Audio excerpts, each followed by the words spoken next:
Você já parou para pensar que seu corpo não é só seu?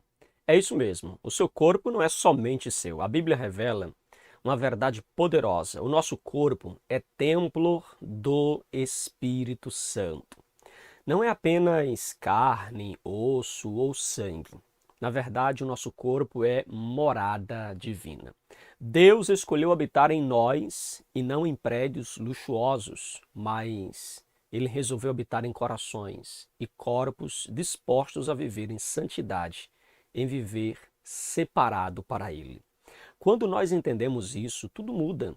A forma como nós olhamos no espelho, a forma como nós fazemos as coisas com as mãos e o que nós deixamos entrar pelos olhos, até mesmo as decisões que tomamos com o coração, passa a ter uma perspectiva diferente. O Espírito Santo não quer apenas nos visitar, ele quer habitar em nós, ele quer permanecer em mim e você.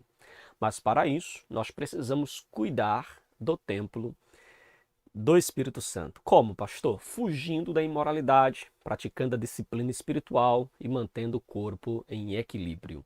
Afinal, como disse Paulo, fostes comprados por bom preço.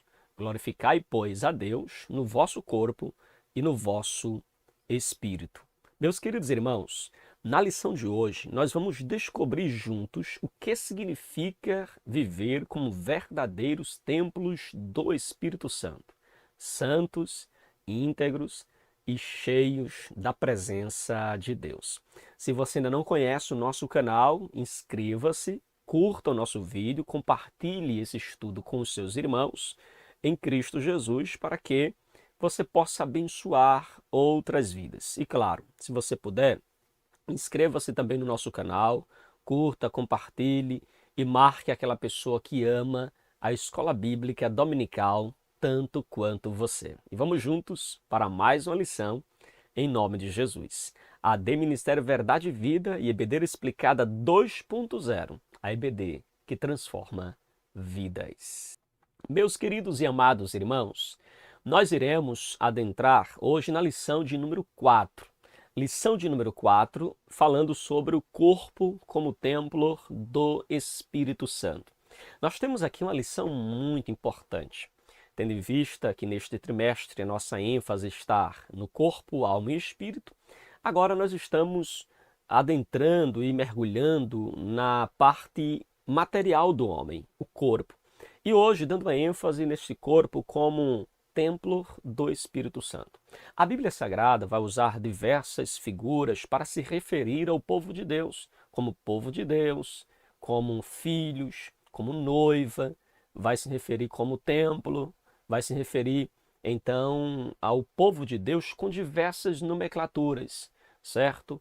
E por isso, irmãos, hoje nós iremos nos ater a esta expressão, o corpo como templo do Espírito Santo.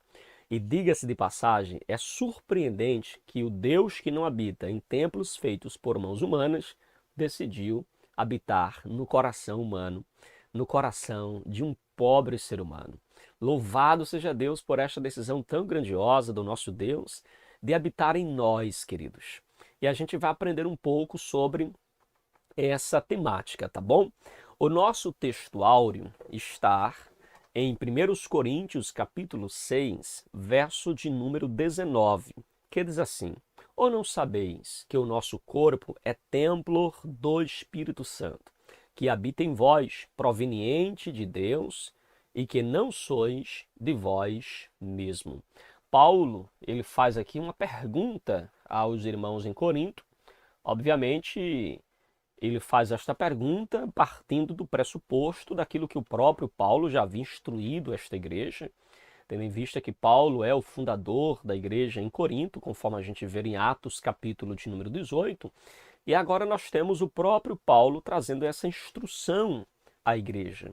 E Paulo está dizendo, olha, vocês porventura não sabem, ou porventura vocês não lembram do que eu ensinei para vocês, de que o que habita em vós é proveniente de Deus e que vocês são templos do Espírito Santo, você não pertence a você mesmo, você tem alguém que habita em você, um divino habita na sua vida. E isto é o que Paulo vai falar aqui, a gente vai aprender mais o que significa isso no decorrer aqui da nossa lição de hoje, tá bom? Queridos, a nossa verdade prática diz assim: ter consciência de que o nosso corpo é a habitação do Espírito Santo faz toda a diferença na maneira como nós o possuímos. Verdade, sem sombra de dúvida. Quando nós temos consciência de que nosso corpo não é apenas uma matéria, não é apenas carne, sangue, osso, mas é templo do Espírito Santo, isso muda a forma de nós pensarmos, olharmos, apalparmos, cheirarmos, comermos. Isto muda por completo, porque você agora sabe, tem consciência de que seu corpo não é apenas seu, mas é também templo do Espírito Santo. Isso é muito importante que nós venhamos ter em mente, e isso muda a nossa compreensão e muda também a nossa maneira de enxergar a nós mesmos, irmãos, compreende? Então, a nossa lição de hoje vai dar uma ênfase muito importante sobre isso. E aí a nossa leitura bíblica em classe, nós temos hoje dois textos. O primeiro texto da leitura bíblica está em 1 Coríntios, capítulo 3, verso de número 16 e verso de número 17. A segunda parte da nossa leitura está em 1 Coríntios, capítulo 6, verso 15 ao verso de número 20. Nós sempre fazemos questão de ler o texto e depois comentarmos também dentro do corpo da lição, ou quando a lição deixa o texto um pouquinho de lado, a gente dá uma ênfase também no texto para que você possa entender ou linkar aí com a proposta da lição, tá bom? Então, o texto de 1 Coríntios, capítulo 3, verso 16 e verso 17, diz assim a palavra de Deus: não sabeis vós que sois templo de Deus e que o Espírito de Deus habita em vós?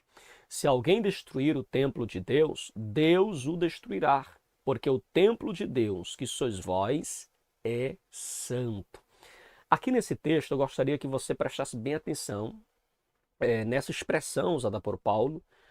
Não sabeis vós que sois templo de Deus e que o Espírito habita em vós? Paulo está tratando a igreja a partir do pressuposto que elas conhecem de que eles são templo do Espírito Santo. E então Paulo dá uma ênfase: olha, se vocês destruir o templo de Deus, lembrem-se, Deus também os destruirá. E o que é destruir o templo de Deus? O que será que Paulo quer dizer por destruir o templo de Deus? A gente vai ver isso na nossa lição. E ele diz que o nosso templo, o nosso corpo é templo de Deus.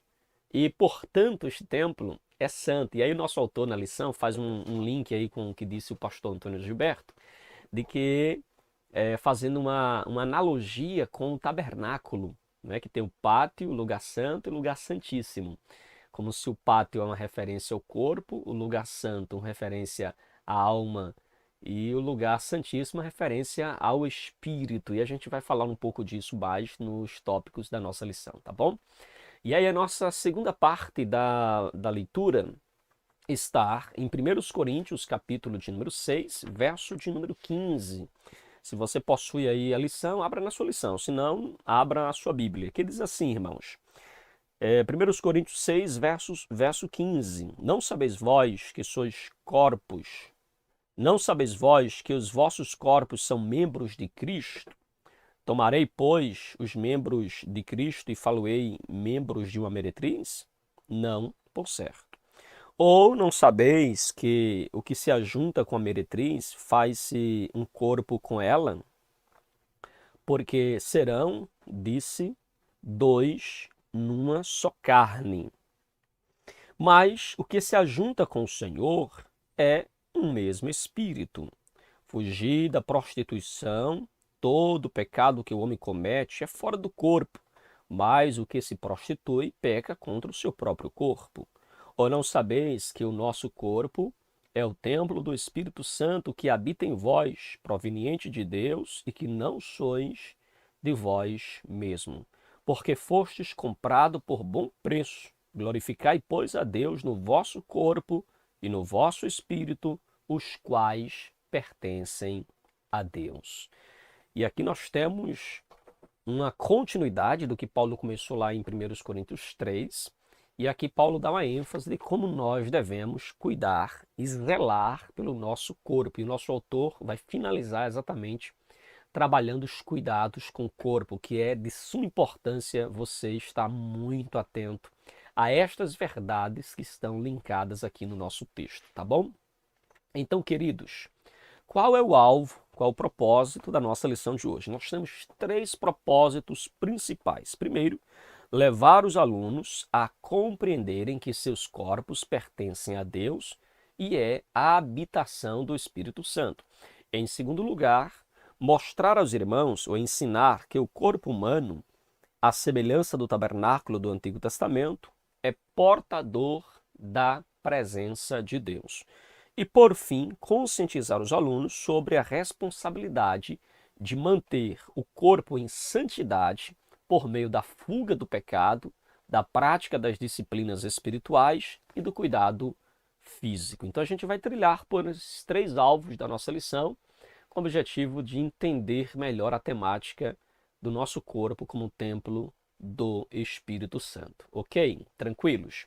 O nosso autor, ainda na introdução da nossa lição, ele diz que na lição anterior vimos como o pecado afetou o corpo humano, trazendo ao corpo morte, sofrimento, doença, mas vimos também que Cristo nos deu uma esperança, a esperança em Cristo de que nós seremos transformados, de que o nosso corpo haverá de ser transformado, a matéria corrompida, a matéria corruptível, ela ganhará uma nova dimensão na volta de Jesus.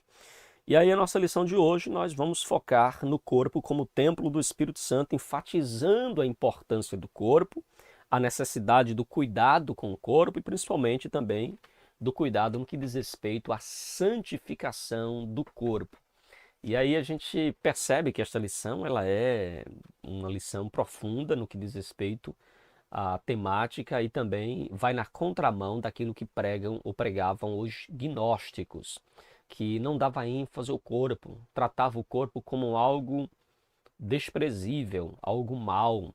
Então, a nossa lição de hoje nos mostra claramente que o corpo é importante, é obra de Deus e é templo do Espírito Santo. Então, ao contrário do que pregam os gnósticos, de que o corpo é matéria, não importa o que você faça com o corpo, afinal de contas ele é irrelevante, o que Deus quer mesmo é o coração, Deus se importa apenas com o coração, com a sua alma, com o seu espírito. Não é isso que as Escrituras ensinam. Você percebe claramente que a Bíblia dá uma ênfase muito grande no que diz respeito ao corpo. A salvação, inclusive, não é apenas da alma, nem apenas do espírito, mas a salvação também é a redenção do corpo, compreende? Então, o nosso autor começa aqui falando sobre o corpo, propriedade e habitação divina. Primeiro, nós precisamos destacar que o nosso corpo ele foi comprado e foi selado. Quando, pastor, o nosso corpo foi comprado e selado? E a gente vai entender isso aqui a partir do texto de Efésios, irmãos. Pega aí a sua Bíblia, por favor. Pega a sua Bíblia, tá certo? Veja comigo Efésios, capítulo de número 1, que vai nos ajudar a entender melhor esta questão, tá bom? Efésios, capítulo de número 1, versículo de número 13, diz assim a palavra de Deus. Nele também vocês, depois de ouvirem a palavra da verdade, o evangelho da salvação, tendo nele também crido, receber o selo do Espírito Santo da promessa. O Espírito é o penhor da nossa herança até o resgate da sua propriedade em louvor da sua glória. Então veja que aqui nós temos claramente o texto nos mostrando que uma vez que nós ouvimos a mensagem do Evangelho e tendo também crido neste Evangelho, nós então passamos a ser selados pelo Espírito Santo da promessa. Então, esse processo, essa mecânica da salvação é importante. Nós ouvimos a mensagem, pela graça de Deus, nós somos despertados a crer, nós cremos, e aí nós somos selados com o selo do Espírito. O que é ser selado com o selo do Espírito? O selo, irmãos, ele tem alguns significados dentro do contexto do primeiro século. O selo, ele marca propriedade, O selo, ele marca também a identidade. Então você percebe que quando a Bíblia diz que nós somos selados, está marcando que nós somos propriedades agora de Deus. O Espírito Santo em nós é a marca de que nós somos do Senhor. Inclusive Paulo vai falar lá aos Coríntios de que quem não tem o Espírito não é do Senhor, e quem tem o Espírito Santo, este é do Senhor, mostrando claramente que todo aquele que confessa Jesus como seu Senhor e Salvador, ele passa a ser habitado pelo Espírito Santo. E aí acontece o selo. Muitos interpretam o selo como se fosse o batismo no Espírito Santo com evidência em falar em línguas. Não, o selo é a habitação do Espírito Santo.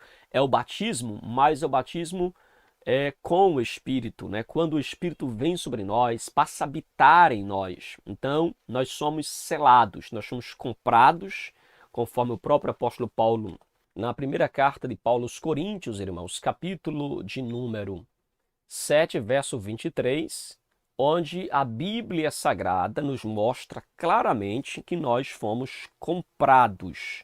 Olha o que vai dizer aqui 1 Coríntios, capítulo de número 7, verso de número 13.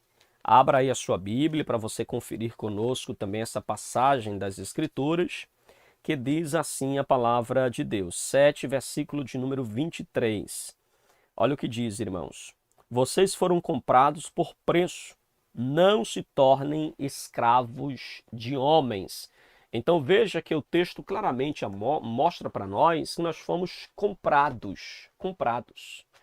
Então, irmãos, aqui mostra que nós fomos redimidos pela morte do Senhor Jesus Cristo e que nós pertencemos agora a Jesus. Nós pertencemos ao nosso Senhor e Salvador Jesus Cristo, ok? Então, irmãos, o próprio Jesus, ele vai dizer também lá em João capítulo 14, versículo 16 e 17, e eu rogarei ao Pai e ele vos dará outro Consolador, falando agora deste corpo comprado pelo Senhor, selado pelo Espírito Santo, de que Deus daria o outro Consolador para que fique conosco para sempre. Este é o Espírito da verdade, que habitará em vós e estará em vós. Então o Espírito Santo, ele nos sela, ele agora habita em nós. E nós somos moradas do Espírito Santo, conforme nos ensina aqui o texto da palavra de Deus. Então é importante que você tenha essa compreensão. O texto de 1 Pedro, capítulo 1, versículo 23, também diz que nós somos propriedades, irmãos.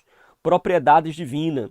Ou seja, como propriedade e habitação divina, nós temos que nos santificar e nos dedicar por inteiro agora ao Senhor.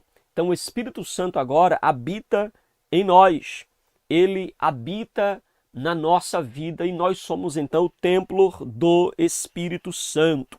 Então veja, irmãos, que engana-se aqueles que dizem: Jesus quer somente o coração. Não, meu irmão, Jesus quer você por completo, corpo, alma e espírito, compreende? Não é somente o coração. Jesus quer você por completo. Quem tem essa filosofia somente o coração é os ensinamentos gnósticos, que foi considerado uma heresia. E contra as heresias gnósticas, um dos principais defensores, né, Irineu de Lyon, defendeu categoricamente, e nós compreendemos que o gnosticismo, essa ideia de que Deus só quer o coração, só quer a alma, o corpo pouco importa, é irrelevante, vai na contramão dos princípios elencados nas Escrituras Sagradas, ok? Então, queridos, nós temos aqui então o primeiro subponto, comprado e selado. Agora, Paulo faz uma pergunta: não sabeis vós? Esta pergunta, ela é extremamente importante que nós venhamos conhecer, que nós venhamos também entender, porque a pergunta feita por Paulo aos Coríntios mostra que Paulo, em algum outro momento, como eu já falei, lá em Atos capítulo 18, ele esteve com a igreja durante um período de tempo bem extenso, inclusive.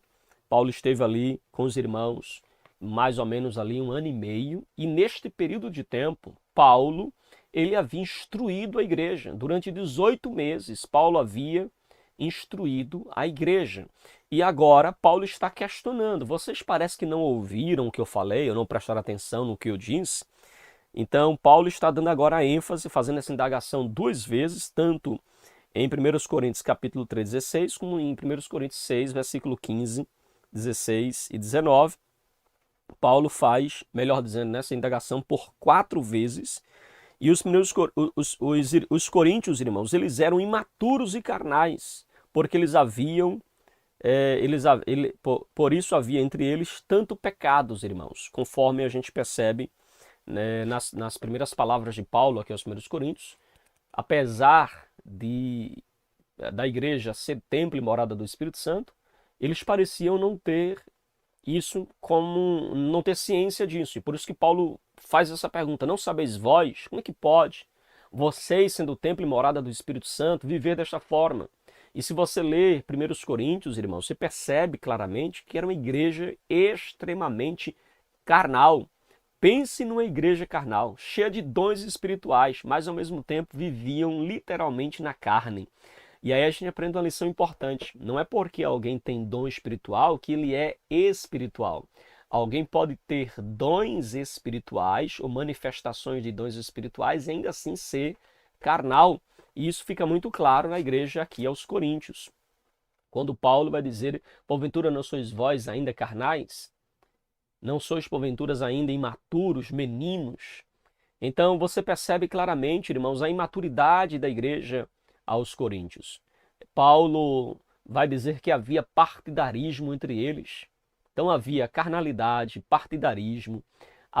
Lá havia aqueles que diziam assim: eu sou de Pedro, eu sou de Paulo, eu sou de Apolo, eu sou de Cristo. Havia divisões no meio da igreja. Então Paulo, ele percebe isso e diz: porventura vocês não estão entendendo que vocês são templo do Espírito Santo? Havia litígio, irmãos.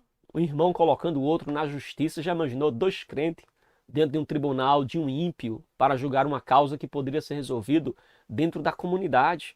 Então Paulo diz: vocês são carnais.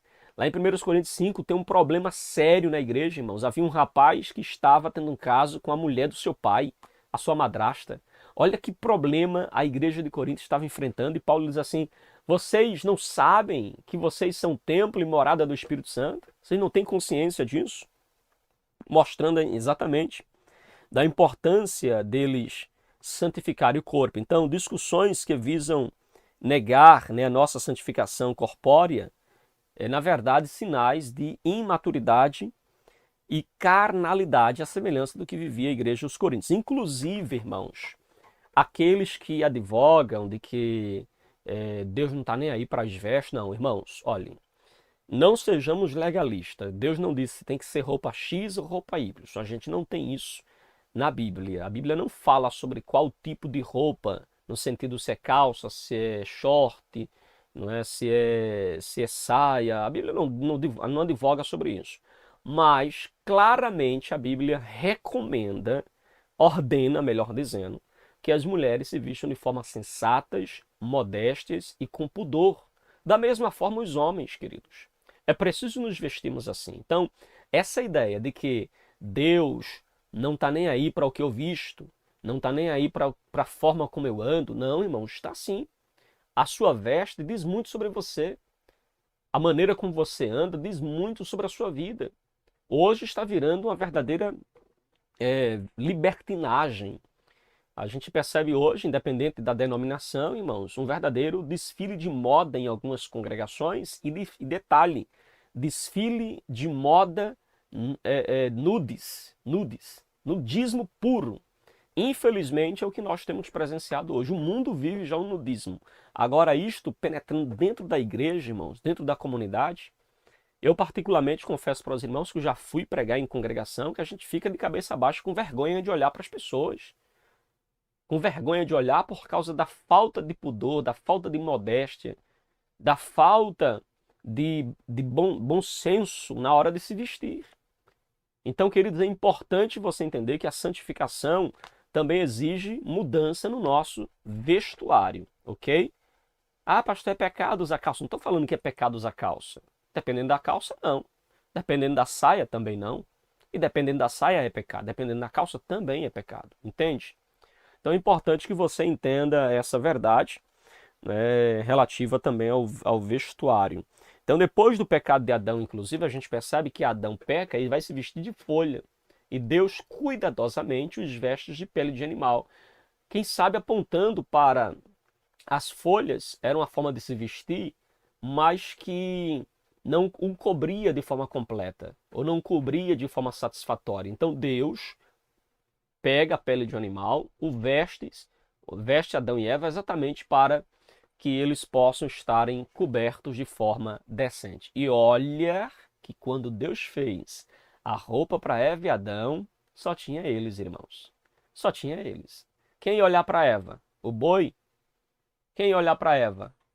O passarinho? Só tinha Adão e Eva. Mas mesmo assim, Deus fez roupas para eles, ok? Veja a importância de estar vestido, de estar com pudor, com modéstia, decentemente. Ok, queridos? Então, o padrão moral, segundo Deus, ele, claro, é mais elevado do que o nosso padrão. Geralmente as pessoas se acomodam com relação a isso, mas Deus, ele se importa com a maneira como nós nos vestimos, ok? E aí nós temos ainda a propriedade e o domínio. Nosso autor, ele vai falar ainda sobre a propriedade e o domínio. O detentor da propriedade deve ter também domínio. Ou seja, se nós pertencemos ao Espírito Santo, obviamente que o Espírito Santo deve ter domínio sobre nós. Se nós somos templo dele, ele é quem organiza o templo. Ou seja, é preciso nós cedermos à influência e ao agir do Espírito Santo em nós. Se pertencemos ao Espírito, devemos viver sob o domínio do Espírito. Como enfatiza Paulo, nosso corpo é para o Senhor, lá em 1 Coríntios capítulo 6, versículo 13. E em Efésios 5, versículo 1, 2, versículo 1 ao 6, Paulo vai dar uma ênfase de que o nosso corpo não é para a impureza. E nós somos lembrados também de que nós somos membros de Cristo, lá em 1 Coríntios capítulo 6. E nós somos templo do Deus vivo. Por isso, irmãos, o pecado contra o corpo ofende a santidade de Deus e produz terríveis sofrimento. Então, o pecado contra o corpo é também uma ofensa à santidade de Deus, à pessoa de Deus. Então, aqui está a importância do zelo e do cuidado com o nosso corpo, porque ele é agora propriedade divina e quem tem essa propriedade tem domínio e controle. Então, o Espírito Santo deve guiar a nossa vida. Já não andamos mais conforme nós queremos, mas sim conforme o Espírito Santo quer que nós venhamos andar diante dele. Compreende, queridos? Então, queridos, a sinopse do nosso ponto 1 diz assim: o corpo do crente pertence a Deus e deve ser santificado como templo onde o Espírito Santo habita. Meu corpo, seu corpo, pertence a Deus. E por isso deve ser santificado como o ambiente onde habita o divino, onde habita Deus. Amém, queridos? E aí a gente pode já avançar para nosso segundo ponto. Alguma pergunta, alguma dúvida até aqui? Tá tranquilo? Podemos avançar? Então vamos juntos para o nosso segundo ponto, falando sobre o corpo como tabernáculo. Queridos irmãos, aqui o nosso autor ele faz um paralelo com o templo. Lembre-se de que o templo ele era dividido em três partes. Havia o pátio do templo, havia o lugar santo e havia o lugar santíssimo, o santo dos santos. Esses três compartimentos, nosso autor ele vai então fazer aqui uso de uma metáfora, vai fazer aqui também uso da tricotomia do templo, falando da tricotomia do corpo, do ser humano, corpo, alma e espírito. O pátio simboliza o corpo, o lugar santo simboliza a alma e o lugar santíssimo simboliza o espírito, que é o espaço interno. Então, aqui o nosso autor faz essa comparação para que a gente possa entender essa composição do templo em três partes e falando também do nosso corpo como composição, né, em três partes, onde carrega e habita a presença de Deus. E aí nós temos o nosso autor dando ênfase de que o corpo como tabernáculo, primeiro, ele é portador da presença. Lá no Santo dos Santos fica a Arca da Aliança, onde está a lei, onde está também o maná, e estar também a vara de Arão, né, que floresceu. E aí nós temos ali dentro da arca, na arca nós temos ali um querubim de um lado e um querubim do outro, e aquela arca é símbolo da presença de Deus. Então, o sacerdote, uma vez por ano, ia até o Santo dos Santos para oferecer sacrifício ao Senhor, e então ali nós temos a parte interna do homem, o ponto de contato com Deus.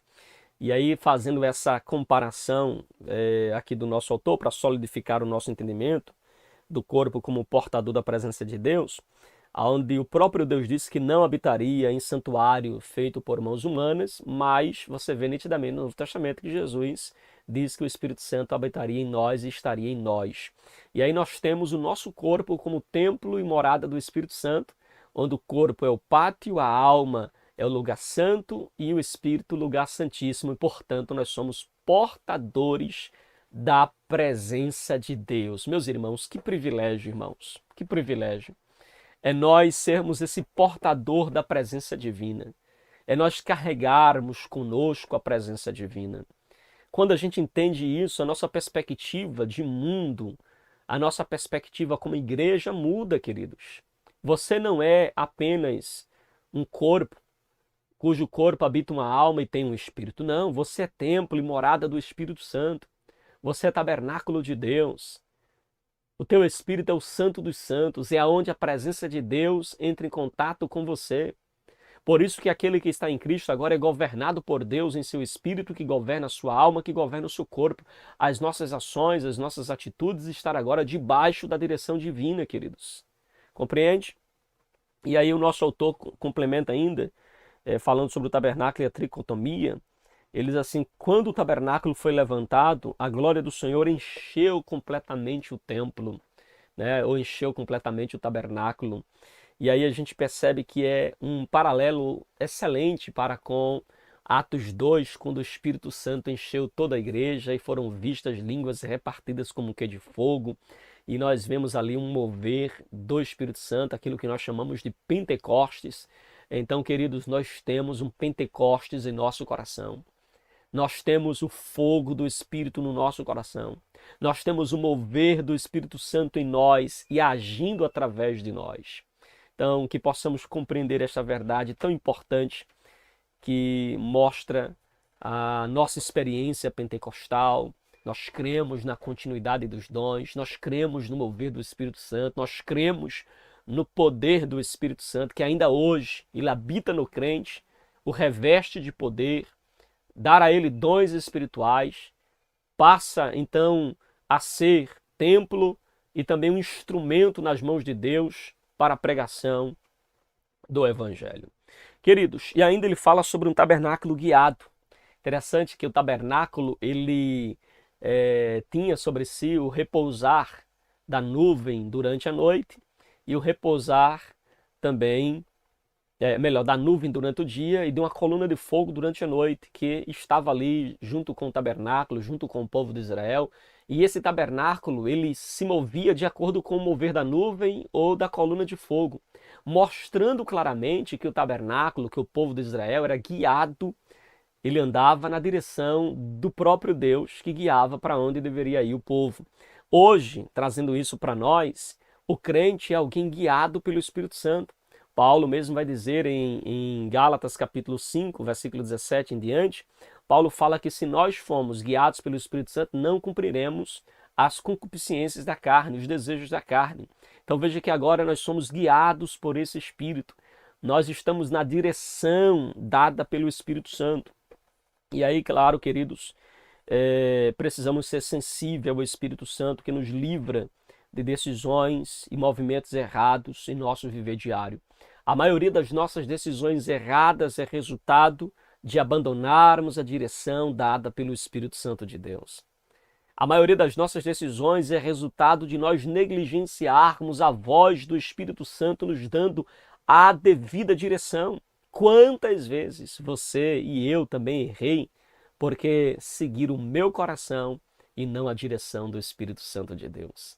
Mas quando nós seguimos, irmãos, a direção do Espírito Santo, é tudo diferente para a glória de Deus. Nós temos um novo rumo, uma nova direção, e aí a gente passa a viver debaixo da sua graça, de noite e de dia, direcionado pelo Espírito Santo do Senhor. Amém, queridos?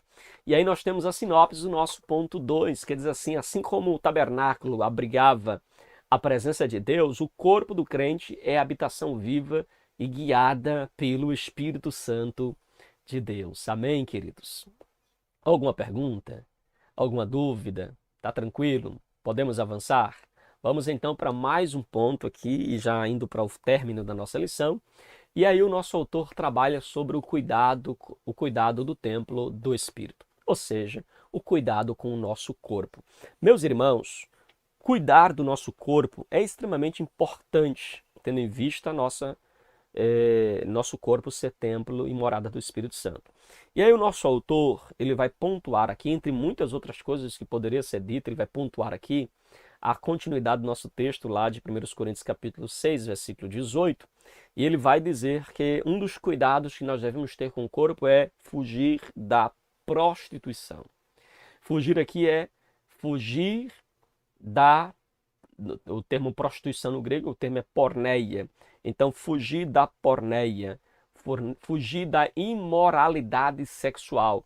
Queridos, a palavra fugir aqui, que nos aponta para um tempo presente, o verbo presente, ativo, que mostra uma ação contínua. É um fugir diário, todo dia, meu irmão, fuja. Fuja da imoralidade sexual. Fuja das paixões da mocidade. Fuja de você mesmo, do egoísmo. Fuja do orgulho. Fuja, irmãos, de tudo aquilo que pode atrapalhar a tua trajetória com Cristo.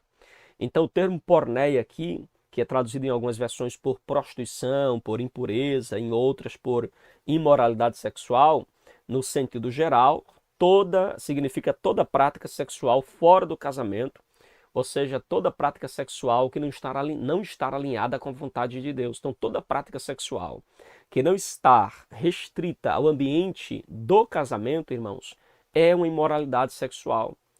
Se alguém vive uma vida sexual ativa, mas não é casado, não é com o seu cônjuge, não é com a pessoa que ele escolheu para viver a vida, irmãos, está cometendo a prostituição, está cometendo aí a imoralidade sexual. Para o mundo secular, prostituição tem a ver com a venda do corpo por sexo, né? Assim, a venda do corpo ao sexo. Mas quando a gente olha para a Bíblia, prostituição tem a ver com o sexo fora do casamento. Então, toda forma de sexo fora do casamento, prostituição. E aí nós temos o nosso autor, ele usando aqui a palavra, o verbo fugir, que está na voz ativa, que fugir é de ou para longe, que aponta a necessidade de ações concretas que nos ponham a salvo dos terríveis malefícios da impureza. Como o verbo está na voz ativa, isso significa dizer que nós devemos fugir continuamente. É como se Paulo dissesse assim, continuem fugindo da prostituição, continuem fugindo da imoralidade. É um fugir constante desta prática que mancha, que prejudica o nosso corpo como templo e morada do Espírito Santo. Então, irmãos, o cuidado com o corpo começa com o cuidado também dos nossos olhos. Cuidado com os seus olhos. A Bíblia fala que os nossos olhos, irmãos, ele é aquilo que ilumina a nossa alma, é o ponto, é a porta de entrada para a nossa alma. Então, irmãos, cuidado com os seus olhos. Muito cuidado com aquilo que você coloca diante dos seus olhos. Um filme que você assiste, uma revista que você vê, um canal no YouTube que você acompanha, uma pessoa no Instagram que você acompanha. Cuidado com os seus olhos. Tenha muito cuidado, porque é através dos seus olhos, a janela da alma, que vai entrar para dentro de você coisas limpas ou coisas impuras. Então, cuidado com o corpo começa com cuidado com os olhos. Muito cuidado. Davi pecou quando, da sua varanda, ele começou a olhar uma mulher que se banhava. Prejudicou-se completamente. Eva, Adão pecaram porque olharam para o fruto e desejaram comer. Acã pecou porque olhou com os seus olhos, se agradou daquela capa e guardou para si. Então, irmãos, muito cuidado com os seus olhos. Faça um voto como fez Jó, lá em Jó 31, versículo 1. Eu fiz um voto ao Senhor de não colocar os meus olhos sobre uma virgem. Faça feito o Salmo de número 103, versículo 3, se não falha a memória, quando o salmista diz: não porei nada impuro diante dos meus olhos. Vigie com os seus olhos. Muito cuidado, porque aquilo que está diante dos seus olhos pode influenciar grandemente o seu coração. Então, queridos, além dos nefastos efeitos espirituais, né, os pecados sexuais produzem graves consequências físicas e mentais. A pornografia, por exemplo, tem se tornado um vício altamente destrutivo. O alerta divino é o imperativo radical: fugir. Então veja, o nosso autor diz que a pornografia tem se tornado um vício altamente destrutivo. Irmãos, pesquisas revelam que a pornografia é considerada por muitos especialistas, por pesquisas, com efeitos viciantes semelhantes ao de drogas como cocaína, drogas lícitas e ilícitas. Já imaginou, irmãos, a gravidade do que é você estar preso a um vício como este, porque afeta áreas do seu cérebro da mesma forma que afeta uma droga perigosa como cocaína e como outras drogas que afetam também o corpo humano. Então, queridos, a prostituição, irmãos, ela afeta o nosso corpo de uma forma tão grande porque ela estimula o nosso sistema de recompensa cerebral, ou seja, a dopamina do nosso corpo, que é a química do nosso corpo que nos dá prazer. Isso vai ser alterado a partir do momento que você tem um vício, seja ele em qualquer área, em especial numa droga ou até mesmo no vício da própria pornografia. Então, irmãos, olha que perigo. E aí a nossa alerta bíblico é fugir da prostituição. E aí nós temos o nosso segundo subponto que fala sobre disciplinas espirituais. Quais são as disciplinas espirituais, queridos? Romanos capítulo 12, versículo 1, diz que nós devemos apresentar a Deus o nosso corpo como sacrifício vivo, santo e agradável a Deus, que é o nosso culto racional. Como disciplinas espirituais nós temos que o crente não pode jamais abandonar a oração, é a primeira disciplina espiritual do cristão. Orar, ore todos os dias. Ore sem cessar, como ensinou o apóstolo Paulo. Uma outra disciplina espiritual, irmãos, é a leitura da palavra. Leia a Bíblia. Uma outra disciplina espiritual importante é a adoração. Adore. Uma outra disciplina espiritual é a vida em comunhão com seus irmãos. Então, queridos, são disciplinas que nós não podemos jamais abandonar. Com a oração também temos aí o jejum. Então, são disciplinas importantes para a nossa vida espiritual. O grande fracasso hoje da igreja de Erna é exatamente porque abandonaram a oração. Os cultos de oração são esquecidos, desprezados. A leitura da palavra hoje, poucos são os crentes que leem a Bíblia. Irmãos, eu estava agora há pouco num culto e vi irmãos chegarem no culto sem Bíblia. Ou seja, nem para o culto o irmão não traz Bíblia. Agora imagine como é o contato dele com a Bíblia em casa. Antigamente a gente dizia assim, tem crente, só pega a Bíblia na hora de ir para o culto. E agora? Nem na hora de ir para o culto. Veja que situação nós estamos.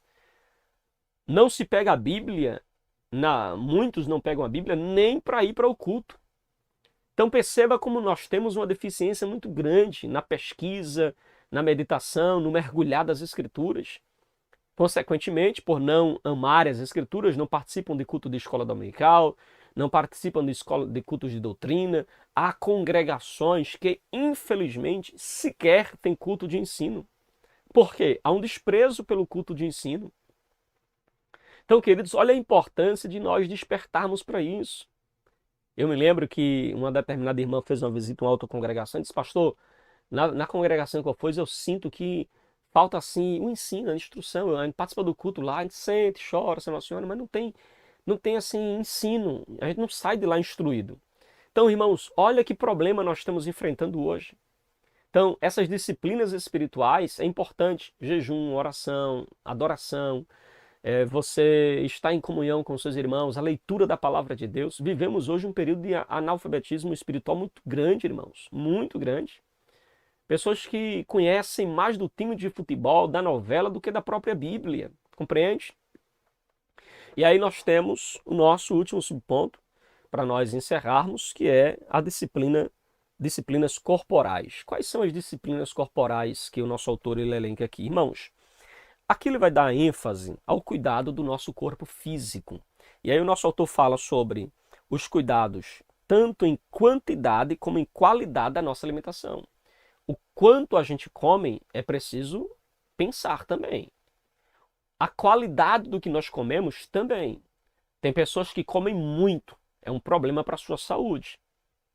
E tem pessoas que comem pouco ou muito, mas não se preocupam com a qualidade do que comem. É outro problema para a saúde. Então, irmãos, repense o que você come, a quantidade do que você come, a qualidade do alimento que você está ingerindo. E aí a gente, né, o nosso autor faz questão de frisar isso, às vezes de tom jocoso, né? A gente diz que o crente não come nem bebe, mas ou melhor, o crente não bebe nem fuma, mas come que é uma benção, né? Assim? O crente come que é uma benção.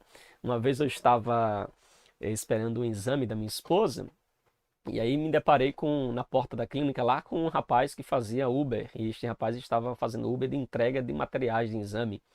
E ele conversando disse assim, olha irmão, eu prefiro entregar materiais de exame do que carregar pessoas, porque, principalmente no domingo, irmão, domingo, que os crentes estão tudo indo para a igreja, e os crentes são tudo fortinho, aí é de moto ali, é difícil. Já imaginou? E aí ele estava, na verdade, fazendo aí uma crítica, ou até se referindo aos irmãos como mais cheinhos, né assim? Mais cheinhos, como a gente diz, como a gente chama. Então, irmãos, olha o cuidado que você precisa ter com a sua alimentação, com aquilo que você ingere, ok? E aí, claro, um outro cuidado com o corpo é você fazer exercício físico, irmãos. Eu fico até admirado e louvando a Deus por essa visão do pastor Silas Queiroz em colocar aqui exercício físico, porque outrora, para muitos crentes, exercício físico é isso, é aquilo, é do demônio e uma série de outras coisas.